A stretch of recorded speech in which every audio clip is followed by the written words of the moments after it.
बहुत अच्छी है।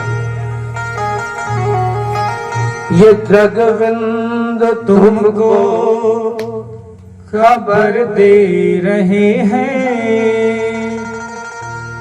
ये द्रगविंद तुमको खबर दे रहे हैं कि है याद दिल में बराबर तुम्हारे, कि है याद दिल में बराबर तुम्हारी।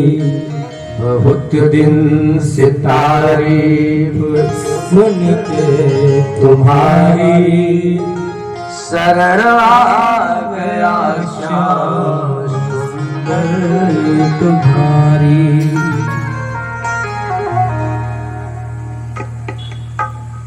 जीवन में देखिए, आपके हृदय में भावना जरूर हो, भावना भावे तिष्ठत देवता।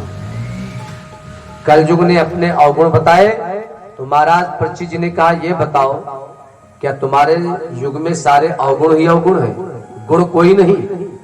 तो कलयुग ने कहा, महाराज एक गुण है।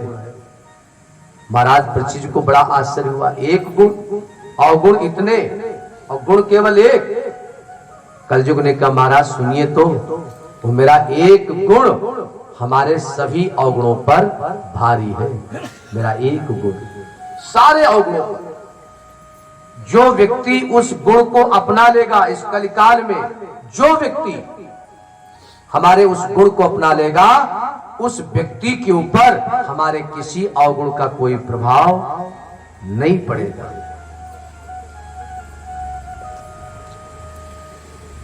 हर चीज का उत्तर है हमारी कथा में, बस अपनाने की बात है। वो गुण इतनी जल्दी अपना कोई नहीं पाता, और जिस व्यक्ति ने अपना लिया उस गुण को, फिर किसी अवगुण का ना मोह, न काम, न क्रोध, न लोभ, न मद, न मत्सर, कुछ नहीं। अपना, बस अपना ले। तो महाराज परीक्षित जी ने कहा, कौन सा गुण है, जल्दी बताओ, मैं उसे अपनाना चाहता हूं। तो कलयुग ने कहा, महाराज सुनिए, अरे कलयुग केवल नाम आधारा, कलयुग केवल नाम आधारा, कलयुग केवल नाम आधारा, कलयुग केवल नाम आधारा। सुमिर सुमिर नर उतरहि पारा, सुमिर सुमिर नर उतरहि पारा, सुमिर सुमिर नर उतरहि पारा। कलयुग केवल हरि गुण गाहा, कलयुग केवल हरि गुण गाहा, कलयुग केवल हरि गुण गाहा, कलयुग केवल हरि गुण गाहा। गावत नर पावत भवता, गावत नर पावत भवता, गावत नर पावत भवता। राम ही केवल प्रेम प्यारा, राम ही केवल प्रेम प्यारा, श्याम ही केवल प्रेम प्यारा, श्याम ही केवल प्रेम प्यारा। जान देव जो जान निहारा, जानिए हो जो जान निहारा, जानिए हो जो जान निहारा। निर्मल मन जन सो मोहि पावा, निर्मल मन जन सो मोहि पावा, निर्मल मन जन सो मोहि पावा, निर्मल मन जन सो मोहि पावा।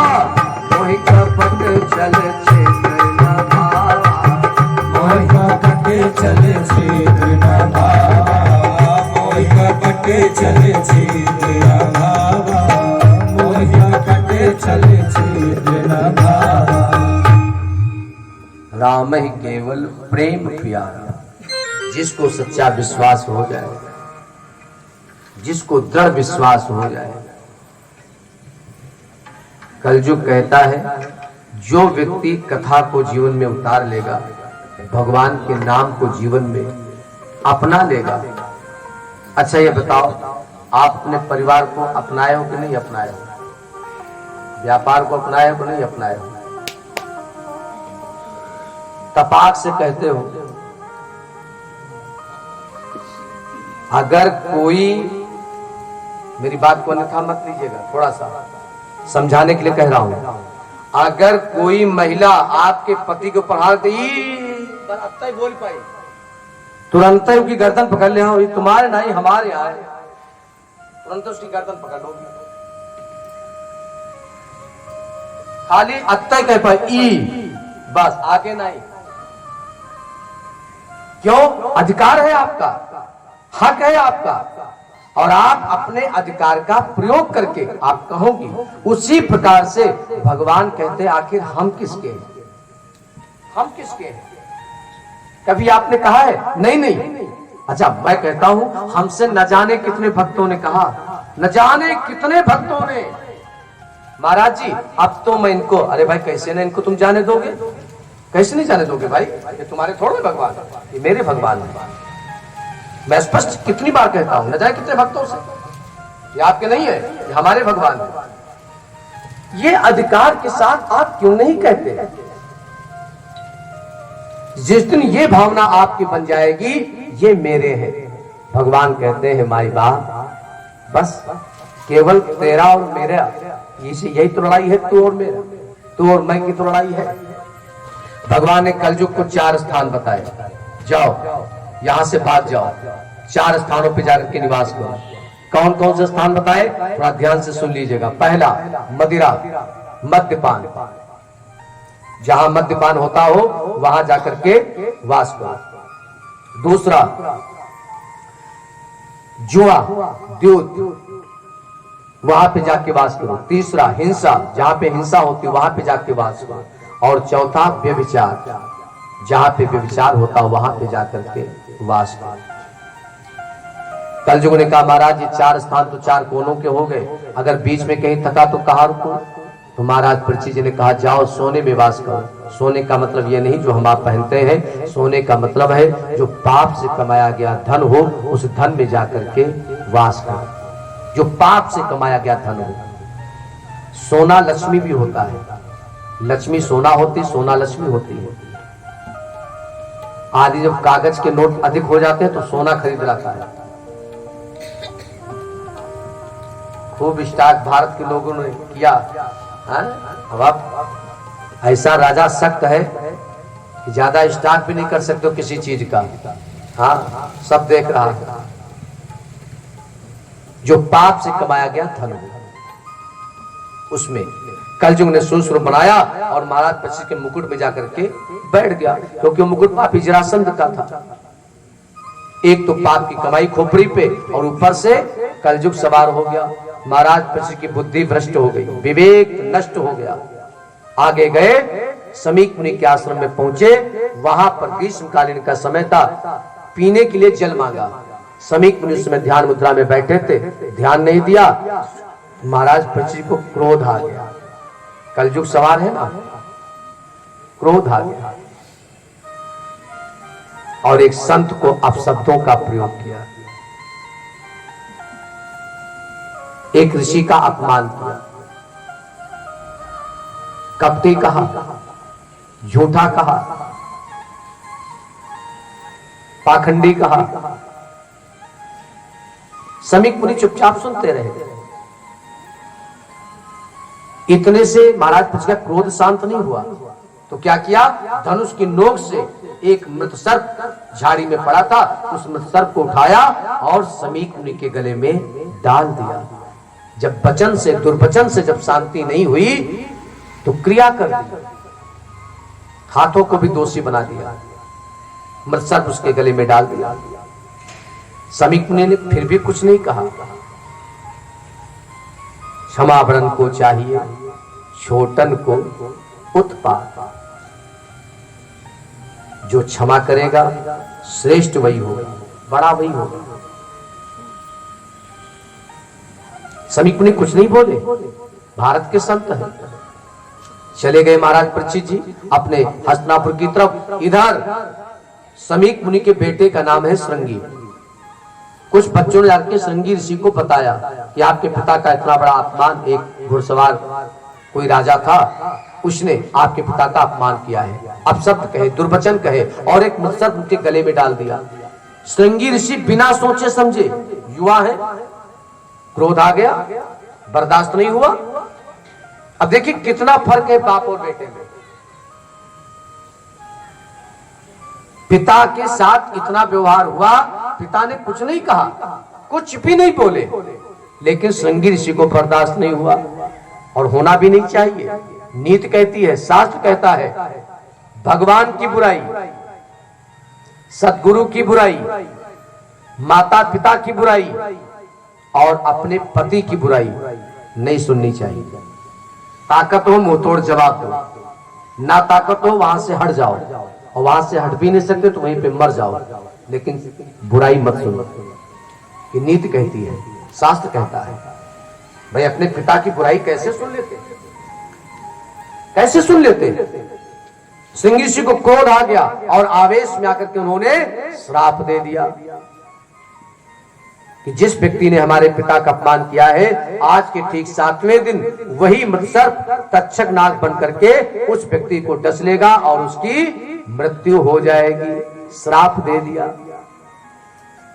इधर महाराज परीक्षित जी राजमहल पहुंचे।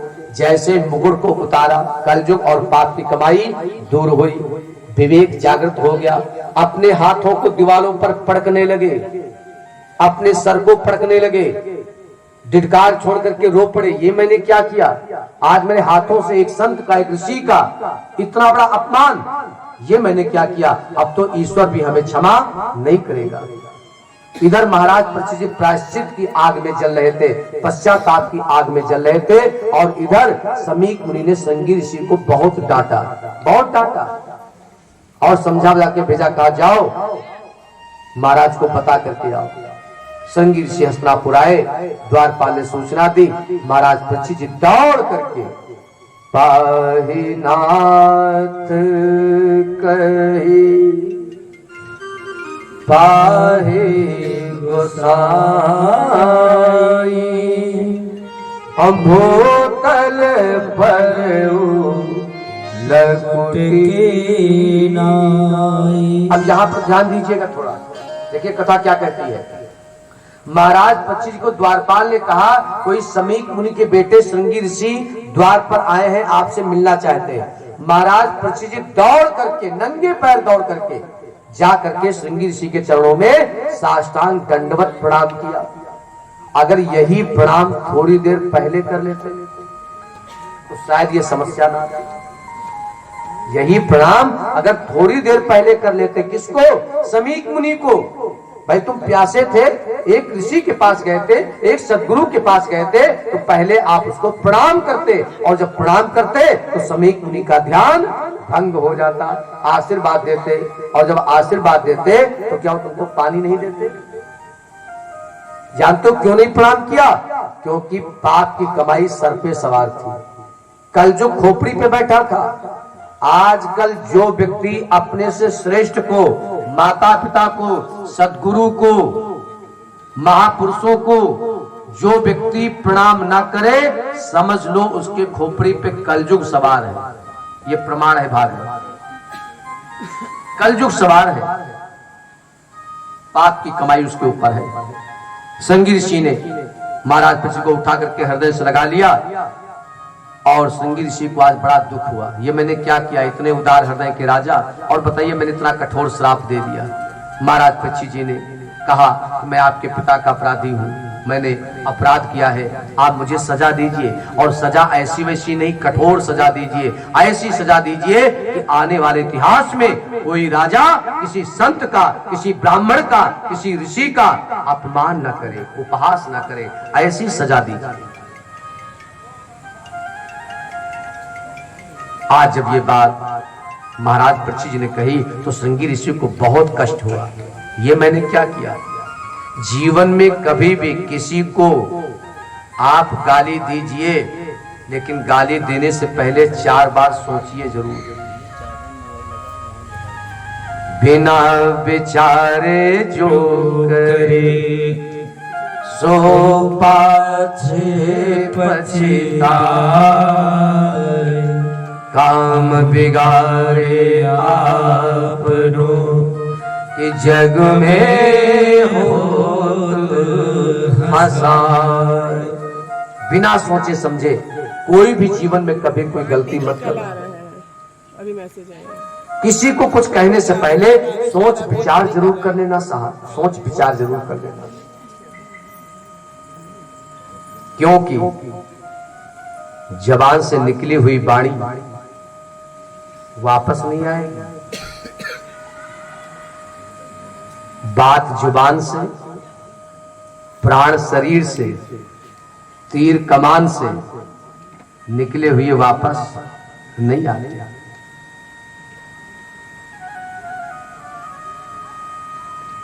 कहने से पहले अपने अधिकारों का भी ध्यान में, अधिकार जैसे हम अपने श्रोताओं से हालांकि हास्य में कह देते हैं, अधिकार है इस व्यासपीठ को, व्यासपीठ को अधिकार है। सदगुरु को बोलने का अधिकार है। शिष्य अगर कोई गलत कार्य कर रहा है तो सदगुरु डांट भी सकता है, यहां तक अपशब्दों का भी प्रयोग कर सकता है, यहां तक उसे दंड भी दे सकता है। शिष्य का कल्याण हो।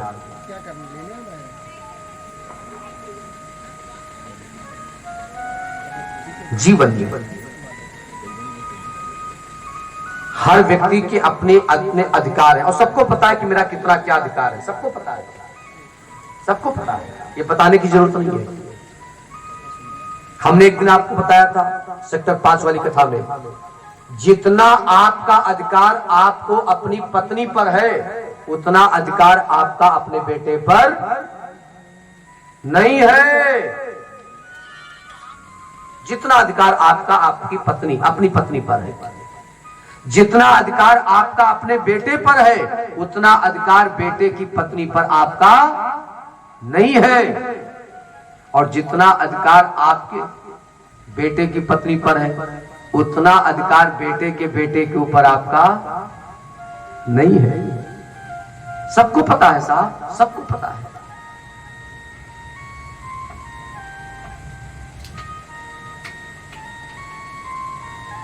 जीवन में अधिकारों का ध्यान रखिए। महाराज पक्षी जी को संगी ऋषि ने बताया कि जो मत्सर्प आप हमारे पिता के गले में डाल करके आए हैं वही मत्सर्प तक्षक नाग बन करके आपको डस लेगा और आज के 7वें दिन आपकी मृत्यु हो जाएगी। महाराज पक्षी जी नाचने लगे। कौन कहता कि आपने मुझे श्राप दिया है? मैं बार बार कहता हूं, 4 लोग इनकी गाली नहीं लगती, 4 लोगों को इनकी गाली नहीं लगती, इनकी बद्दुआ भी नहीं लगती। 4 लोगों को भगवान की भक्त को कभी भी, भगवान कभी अपने भक्त का बुरा नहीं चाह सकते, सदगुरु अपने शिष्य को कभी बुरा नहीं चाह सकता, माता पिता अपनी संतान का कभी बुरा नहीं चाह सकते। माताएं बचपन में बच्चों को कितने बार कहते हैं मर जाओ तो, अब कभी समझ लो मर जाओ कहीं, समझ लो 10 साल की आयु बढ़ गई। अरे साहब, माँ की बद्दुआ में भी दुआ है साहब, उसकी गाली भी आशीर्वाद बन करके लगती है, क्योंकि वो यहां से नहीं देती है, वो केवल आवेश में आपको सुधारने के लिए, आपको संभालने के लिए और आपको ना बिगड़ने के लिए ऐसा कहती है। तो ये 4 रिश्ते ऐसे हैं जो कभी आपको बद्दुआ नहीं दे सकते। फिर आप सोच रहे होंगे कि नहीं, फिर महाराज जी फिर होता ऐसा क्यों है? जीवन में अगर आप इनका अहित करोगे तो ये तो बद्दुआ नहीं देंगे, लेकिन उत्तरकांड थोड़ा पढ़िएगा, काकभूषुंड का चरित्र। गुरु जी को कोई क्रोध नहीं हुआ, लोमस ऋषि को, लेकिन भोले बाबा बर्दाश्त नहीं कर पाए। और भोले बाबा ने आकाशवाणी के माध्यम से काकभूषण जी को श्राप दिया। सदगुरु आया और तू अजगर की तरह बैठा रहा, पापी कहीं का, तूने सम्मान नहीं किया, सदगुरु के आने पर तू खड़ा नहीं हुआ। और माई बाप भोले बाबा को बर्दाश्त नहीं हुआ, श्राप दे दिया, अजगर होने का श्राप दे दिया। अजगर। रामचरित मानस कहती है प्रकृति क्षमा नहीं करेगी। महाराज पक्षी जी ने विद्वानों को बुलाया, क्या करना चाहिए? विद्वानों ने कहा श्रीमद् भागवत महापुराण की कथा का आयोजन करना चाहिए। कहाँ करें? बता दिया। घर में करोगे 1 गुना फल मिलेगा, बाहर करोगे 100 गुना फल मिलेगा, किसी सामूहिक स्थान पर करोगे 1000 गुना फल मिलेगा, किसी देवालय मंदिर में करोगे 1,00,000 गुना फल मिलेगा, और किसी तीर्थ में करोगे तो करोड़ गुना फल मिलेगा। महाराज पक्षी जी ने कहा जीवन में एक बार कथा सुनने का मौका मिला है तो क्यों ना तीर्थ पे करें, क्यों ना तीर्थ पे सुने। तो तीर्थ पे उन्होंने गंगा जी के किनारे सुखताल में सुंदर व्यवस्था बनाई गई और सुंदर दिव्य भव्य पंडाल सजाया गया। सारे समाज को एकत्र किया और महाराज पक्षी जी ने सबको बुलाया, सबको बुलाया। भगवान के कार्य में द्वेष नहीं रखना चाहिए कि उनसे हमारी बोलचाल नहीं तो उनको हम कैसे कहें। नीति तो ये कहती है कि सबसे पहले उन्हीं से कहना चाहिए। सबसे पहले सबसे बड़े आपके प्रचारक जानते हो आपके कौन है? आपके दुश्मन। सबसे बड़े प्रचारक हैं वो आपके, वो आपको हीरो बनाने का काम कर रहे हैं, आपके दुश्मन। कुछ कहीं कोई चर्चा नहीं होगी तो भी दुश्मन आपकी चर्चा वहां खोद देगा। तो बहुत खराब है, बहुत खराब है भी, तब है तुम का छोड़ दे। अच्छा ये नहीं अगले को पता है कि आपने नहीं, उन्होंने आपको छोड़ दिया। गोस्वामी तुलसीदास जी ने दुश्मनों की भी प्रार्थना की है, वंदना की है। कभी भी जीवन में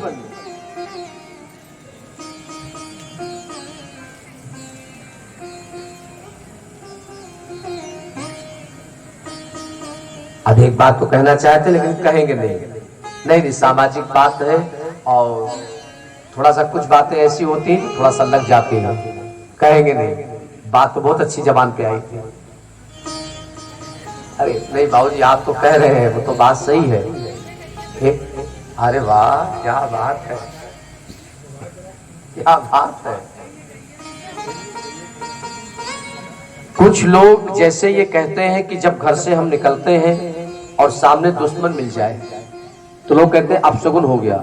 नहीं साहब, बहुत बड़ा शगुन हो गया। और कभी भी दुश्मन को देख करके आप मुख ना मोड़ें। उस समय आप थोड़ा सा सीना चौड़ा करके, क्यों आप गलत नहीं है, क्योंकि आप गलत नहीं है। उस समय अगर आपने अपना मुख मोड़ लिया तो आप हार जाएंगे। आप सीना चौड़ा करके जाइए और सबके साथ में बैठिए और सबके आंखों में आंखें मिला करके उस दुश्मन से भी आप अपनी बात रखिए। क्या दिक्कत है, क्या दिक्कत है? जब कर नहीं तो डर नहीं। ये बात कहना चाहता था। कभी भी किसी महफिल में, अरे साहब क्या मतलब है यार,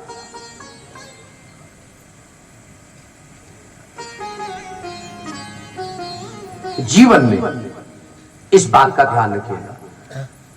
तो महाराज सुखदेव जी का आगमन हुआ और कथा प्रारंभ हुई।